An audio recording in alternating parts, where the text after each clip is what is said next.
to another episode of St. Vincent Untold Stories. On this episode, we feature the Sean Slater. Several years ago, the Sean was arrested for sending a lady to the graveyard. You won't believe the technicality that the Sean was freed on. A technicality that is going to make you say, whoa. Big ups to all of my subscribers. And if you are new to the channel, please remember to hit the subscribe button, the like button, and the notification bell if you wish to see more videos like these. When the incident occurred with the lady, they did not arrest anyone right away, as investigations needed to be carried out. It is alleged that when the incident occurred, the young lady had a baby inside her hand, an 8-year-old, when unknown assailants ran up, pow, pow, pow, pow, pow, and beat out the machine. What we call the machine in St. Vincent is a steel metal that pushes out a smaller metal, and if they connect on anyone, it can send them to the graveyard. After the smoke cleared, residents realized that it was none other than Anika Stu. Just imagine an 8-year-old saw their mother sent to the graveyard, what it would do to them later on in life. It took 2 years for the police to find someone. All fingers pointed in Slater's direction. At the time Slater was serving a sentence for a machine he said he found in a Dachshund field. If the foreigners want to know what is a Dachshund, come to Richland Park, Greg's, or Loman's, where they grow them by the thousands. He was found guilty and sentenced to 3 years in prison. In St. Vincent, being found with a machine is like a mandatory sentence.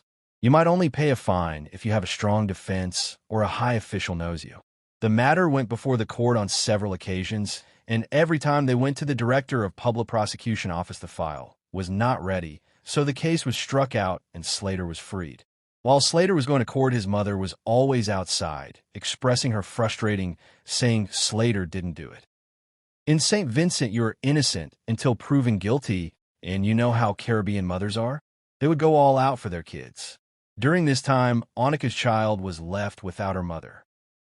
You see, at the time, some persons must have said, why follow your son to the courthouse when he's being accused of sending a lady to the graveyard? But you see, the lady did not know if they had any evidence or not. She just went to court because of the love of her son. And lo and behold, it seems like there was none, because when you look at the technicality that the man got off on, the file was not ready. So here comes the second part now. And some might say that it is karma. But the man was freed. So no one can say it is karma. You can just speculate. One time, while Slater was at work, some unknown assailants ran in and they beat out the machine. Even the dogs cried out. Every man ran. They dropped hammer, chisel, asa. Nothing was left. Things ricocheted on top of the wall that came out of the machine. One of the carpenters was so frightened that he decided to call 911, but instead he dialed 119. You see, at the time he was trying to call Bailey's squad. You see, in the criminal underworld, when unknown assailants reach on your work to get at you, it means game on. Prepare yourself for your funeral, or prepare to send others to the graveyard, because you have to protect yourself by any means possible. But 2 against 1, that is outnumbered. I remember I did that episode with Bad Boy Dumpling from Sandy Bay during the prison riots, when he tried to take on a whole group and he could not keep up. He had some assistance, but the man got weary. It was too much against them.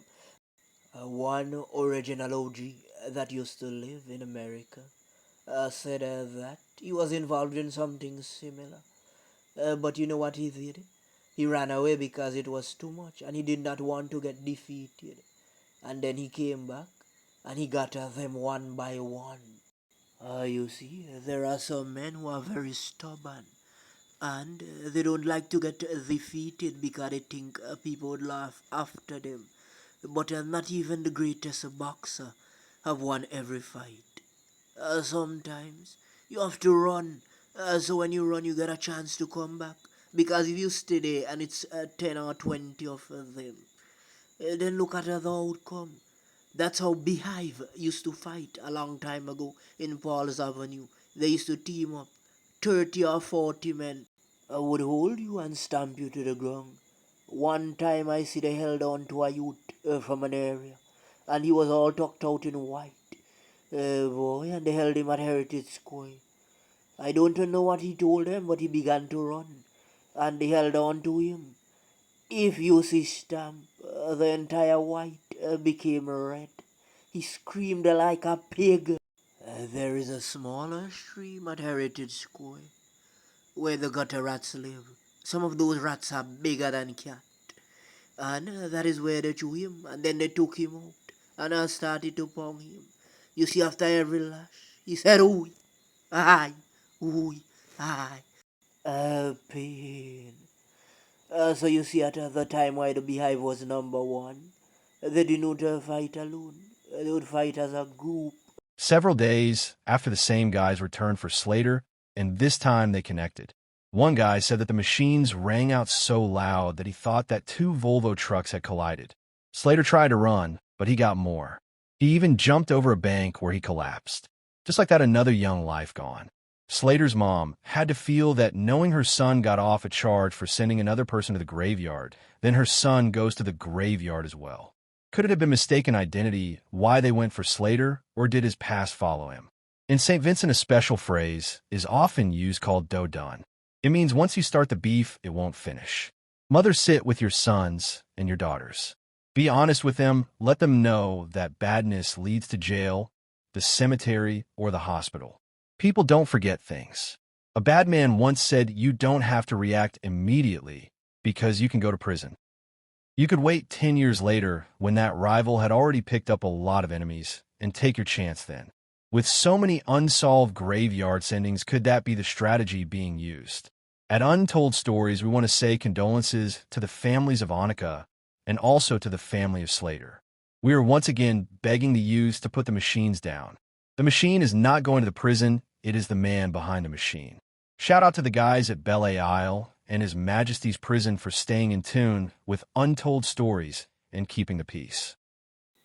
Seems like members of the Royal St Vincent and the Grenadines Police Force had their own karate. Well, we want to say we love this initiative and we need to see more of this. And not only in the schools, we have to take it to the streets. Every day, there should be police on beat talking to the youths. When they do good, we must congratulate them. And when we congratulate them, they put in more work. They show more love for the job.